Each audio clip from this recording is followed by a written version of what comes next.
ఓం శాంతి. సాకార మురళి. ఈరోజు తేదీ 7/6/25.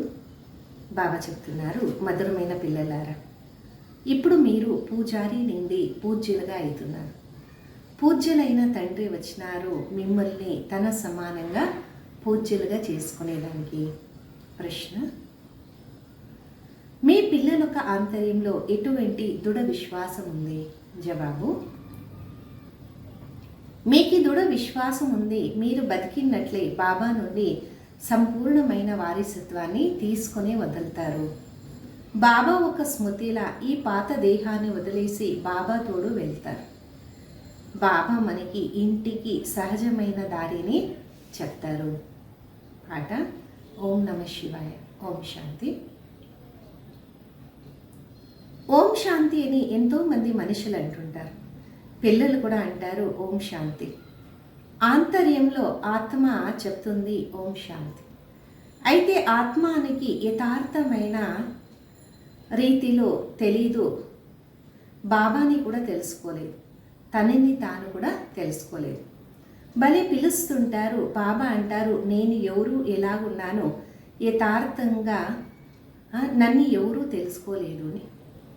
బ్రహ్మ బాబా కూడా చెప్తారు, నేను కూడా తెలుసుకునేది కాదు, నేను ఎవరు, ఎక్కడి ఇంకా వచ్చినాను. ఆత్మ అయితే కల్మషమైంది కదా. ఆత్మ పురుషుడు, సంతానం, తండ్రి పరమాత్ముడు.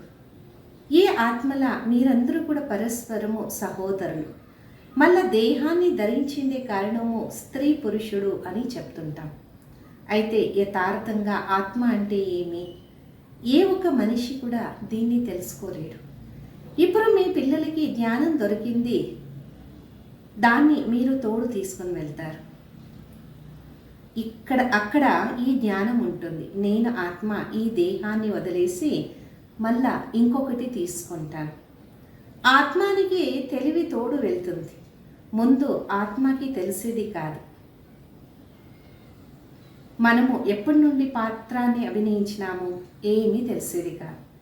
ఇప్పటి వరకు కొంతమంది పూర్తి అర్థం చేసుకోలేదు. బుద్ధి అనేది చాలా మందంగా ఉంది. మందంగా ఉండే బుద్ధి స్మృతి చేయలేదు. నేను ఆత్మ బిందు, బాబా కూడా బిందు, ఈ రూపంలో స్మృతి చేయాలి. అయితే చాలా తక్కువ మంది చేస్తారు. నంబర్ వార్ బుద్ధి ఉంది కదా. కొందరు చాలా మంచిగా అర్థం చేసుకొని ఇతరులకు కూడా చెప్తుంటారు. మీరు అనుకుంటారు నేను ఆత్మ అని, బాబాని స్మృతి చేయాలి, వాళ్ళే పతిత పావనుడు. ముందు మనుషులకి ఆత్మ ఒక పరిచయం ఉండేది కాదు. అది కూడా చెప్పాలి. మిమ్మల్ని మీరు ఆత్మాని నిశ్చయం చేసుకోండి, అప్పుడు బాబాని తెలుసుకోగలరు. ఆత్మాని తెలుసుకోలేదు అంటే బాబాని కూడా సంపూర్ణంగా తెలుసుకోలేదు. ఇప్పుడు పిల్లలకి తెలుసు నేను ఆత్మ బిందు. ఇంత చిన్నదైన ఆత్మలో 84 జన్మం అనే పాత్ర ఉంది. ఇప్పుడు మీరు చెప్పాల్సి పడుతుంది. లేదు అంటే అంటారు జ్ఞానము చాలా మంచిది అంటారు. భగవంతుని కలుసుకునే దానికి దారి చాలా మంచిగా చెప్తారు. అయితే నేను ఎవరు, బాబా ఎవరు, ఇది తెలియదు కదా. ఊరికే మంచిది మంచిది అంటుంటారు. కొందరైతే ఇలా కూడా అంటారు, వీళ్ళైతే నాస్తికులుగా చేసిస్తారు అని. మీకే తెలుసు జ్ఞానం అనే తెలివి ఎవరిలో కూడా లేదు. మీరు అనుకుంటారు మనమే పూజ్యులుగా ఉండేవాళ్ళు. మనము ఎవరు పూజ చేసేవాళ్ళు కాదు. ఎందుకంటే అందరూ ఒక పూజ చేయించుకొని శ్రేష్టాతి శ్రేష్టమైన భగవంతునికి మనము సంతానం. వాళ్ళే పూజ్య పితాశ్రీ. ఇప్పుడు పిల్లలకి తెలుసు పితాశ్రీ మనకి తన వాళ్ళగా చేసేదానికి చదివించుకుంటా ఉన్నారు. అన్నిటికైనా ఉన్నతమైన పూజ్యులు వాళ్ళే. వాళ్ళు తప్ప ఇంకా ఎవరు కూడా పూజ్యులుగా మనల్ని చేయలేరు. పూజారి ఖచ్చితంగా పూజారిగానే చేస్తారు కదా. ప్రపంచంలో ఎంతోమంది పూజారి ఉన్నారు. మీకు ఇప్పుడు పూజ్యులు దొరకనారు, తన సమానంగా చేసుకుంటున్నారు. మిమ్మల్ని నుండి పూజను ఇంకా విడిపిస్తారు, తోడు తీసుకొని వెళ్తారు. ఇది కల్మషమైన ప్రపంచం. దీనికి మృత్యులోకం అంటారు. భక్తి ఆరంభం ఎప్పుడైతుందో అప్పుడే రావణ రాజ్యం కూడా ఆరంభమైంది. పూజ్యుల నుండి పూజారిగా అవుతారు.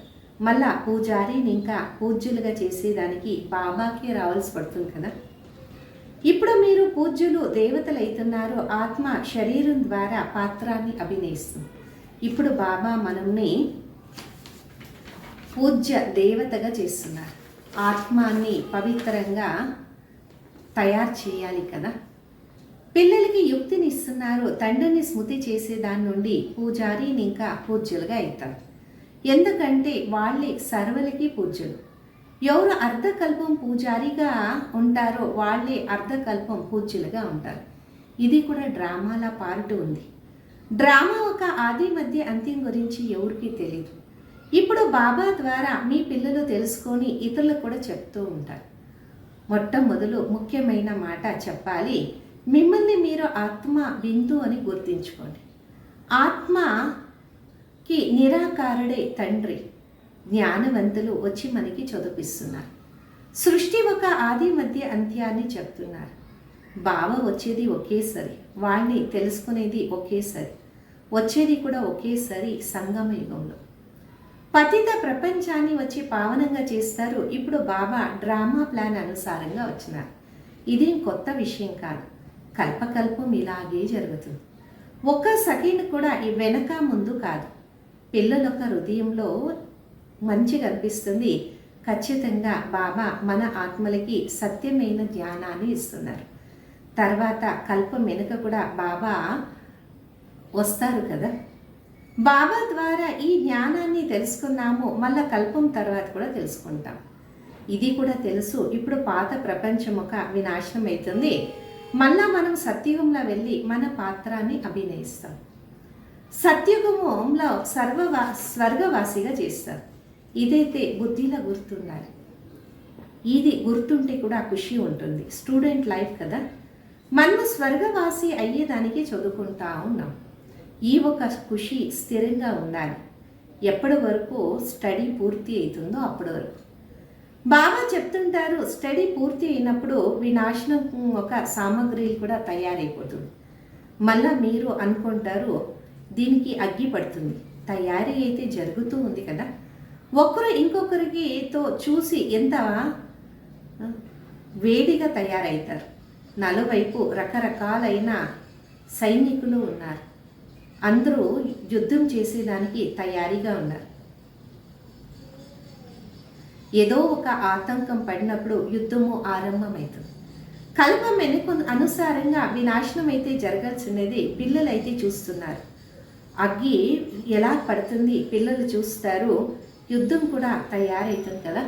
ఒకరు ఇంకొకరితో గుద్దలాడుకుంటారు. మీరు ఇలా చేయలేదంటే మా చేతిలో బాంబు ఉంది, మేము పడేస్తాము అంటారు. మృత్యు ముందే తెలుసుకోనుంది. దాన్ని తయారు చేసేదానికి వాళ్ళు తయారుగా ఉన్నారు. తయారు చేయకుండా ఉండలేరు. ముందు కూడా యుద్ధం జరిగింది, బాంబ్స్ తయారు చేసినారు. ఇది డ్రామా అని చెప్పచ్చు. ఇప్పుడైతే వేలు కొద్ది బాంబ్స్ ఉన్నాయి కదా. మీరు పిల్లలు దీన్ని ఖచ్చితంగా చెప్పాలి. ఇప్పుడు బాబా వచ్చినారు, అందరినీ వాపస్ తీసుకుని వెళ్తారు. అందరూ పిలుస్తుంటారు, ఏ పతిత పావన బ్రాండి. ఈ కల్మషమైన ప్రపంచం ఇంకా మమ్మల్ని పావనమైన ప్రపంచానికి తీసుకుని వెళ్ళండి.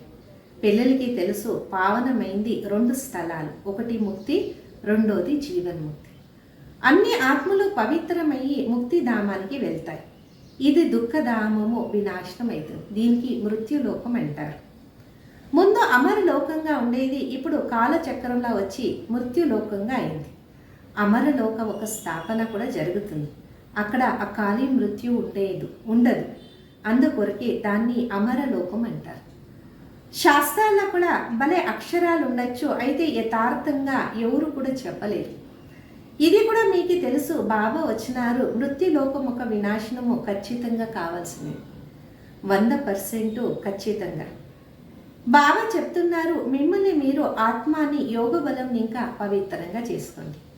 నన్ను స్మృతి చేయండి, వికర్మాలు వినాశనం అయితే పిల్లలు స్మృతి చేయరు. బాబా నుండి వారసత్వము రాజ్యము తీసుకునే దానికి శ్రమ అయితే కావాలి కదా. ఎంతైతే అంత గుర్తు చేయండి. మిమ్మల్ని మీరు చూసుకోండి. ఎంత సమయమో మనం స్మృతిలో ఉంటాం. ఎందరికీ స్మృతి ఇస్తాం. మన్మనాభవ. ఈ ఒక మంత్రము మంత్రము అని చెప్పలేం. బాబాని స్మృతి చేయాలి.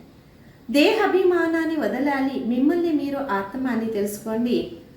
ఇది మీ ఒక రథం. దీని నుండి ఎంత పని తీసుకోవాలి? సత్యుగంలో మీరు దేవి దేవతలుగా ఉండి ఎలా రాజ్యం చేస్తారు? ఇది కూడా అనుభవాన్ని పొందుకుంటారు. ఆ ఒక సమయము ప్రాక్టికల్ ఆత్మ అభిమానిగా ఉంటారు. ఆత్మని అంటుంది, నేను ఆత్మ. ఇప్పుడు నా దేహము వృద్ధుడైపోయింది. దీన్ని వదిలేసి కొత్తది తీసుకోవాలి. దుఃఖం అనే విషయమే ఉండదు. ఇక్కడైతే శరీరాన్ని వదిలేదానికి డాక్టర్స్ దగ్గర ఎంత మందు తీసుకునేకి శ్రమ చేస్తుంటారు. పిల్లలు అనారోగ్యంలో వచ్చినప్పుడు పాత దేహం ఇంకా ఎప్పుడు కూడా ఇబ్బంది పడకూడదు. ఎందుకంటే మీకు తెలుసు, ఈ శరీరం ఇంకానే మనం బాబా నుండి వారసత్వాన్ని తీసుకోవాలి. శివ బాబా స్మృతి ఇంకా పవిత్రంగా అవుతాం. ఇదైంది శ్రమ. అయితే ముందు ఆత్మని తెలుసుకోవాలి. ముఖ్యంగా స్మృతి యాత్ర. స్మృతి చేస్తూ చేస్తూ మనము మూలవతనాన్ని చేరుకుంటాం.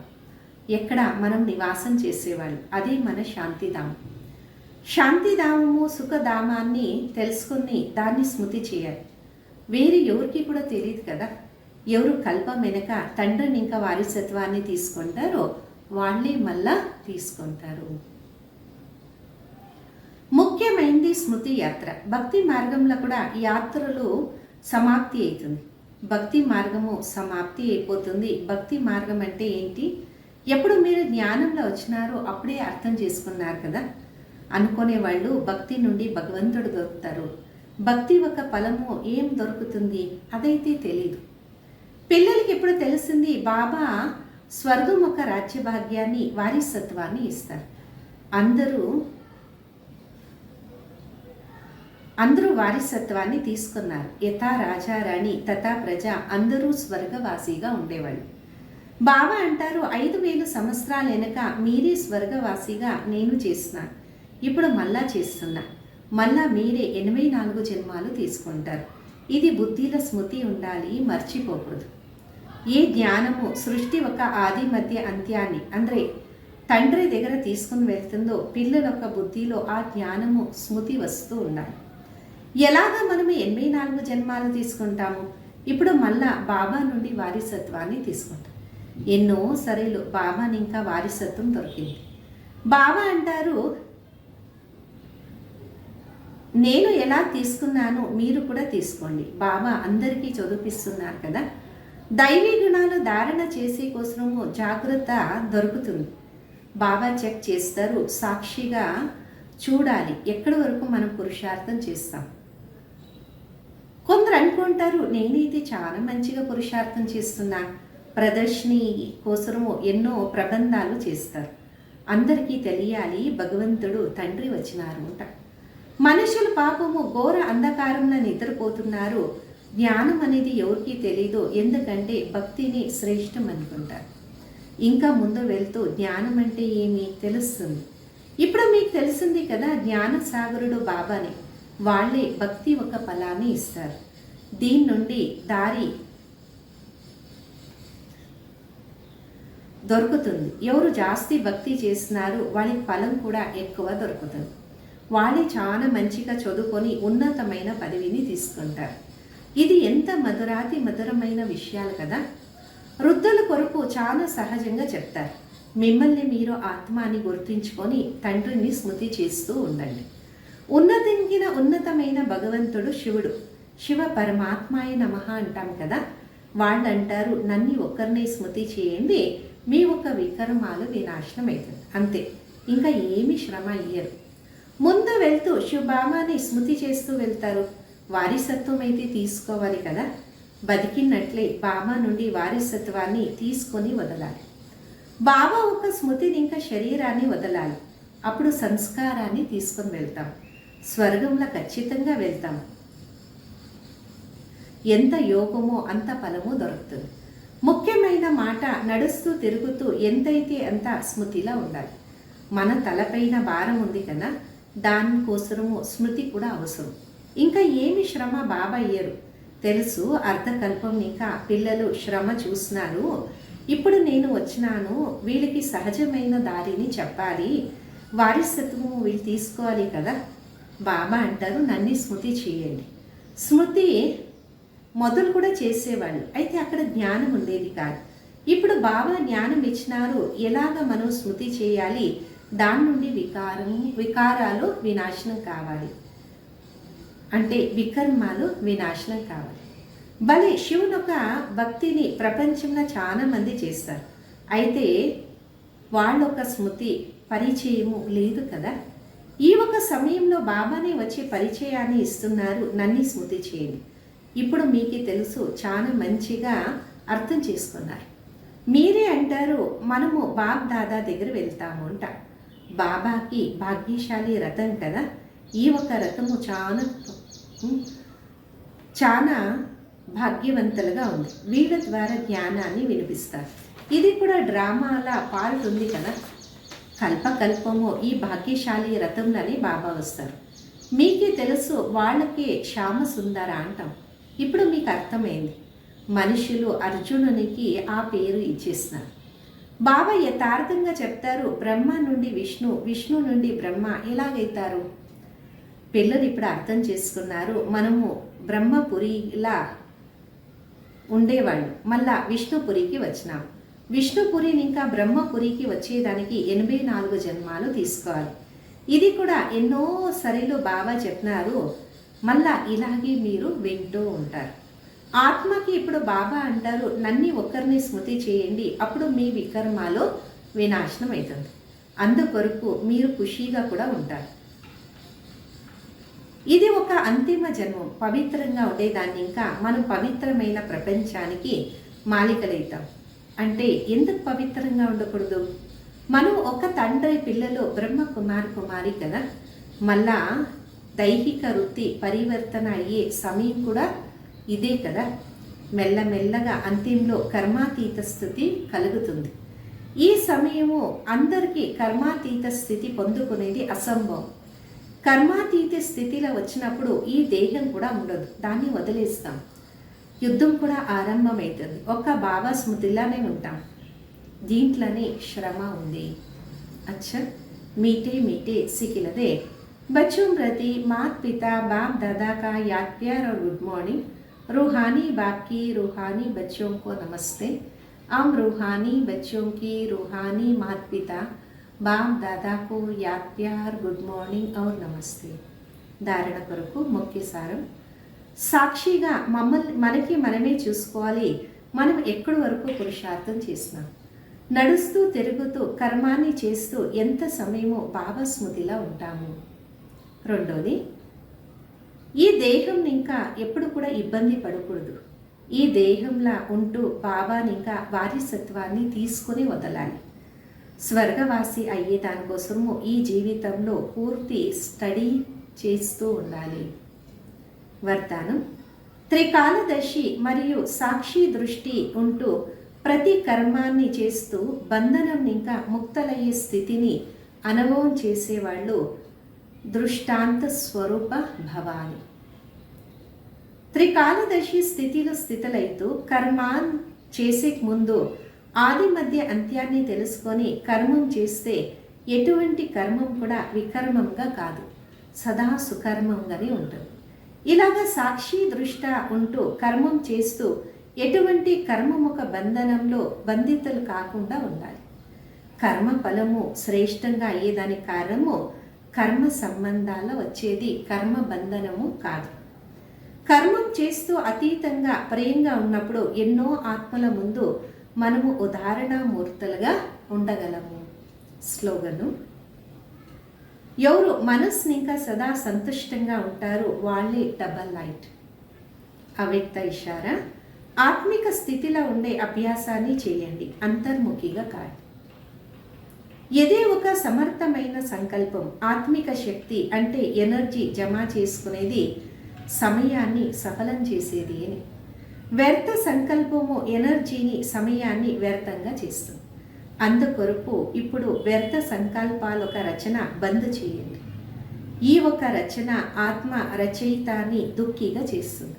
అందుకొరకు ఇదే ఒక స్వమానంలో ఉండండి. నేను ఆత్మ మాస్టర్ సర్వశక్తివంతుడు సమర్థ ఆత్మను. అప్పుడు ఎప్పుడు దుఃఖి కాలేము.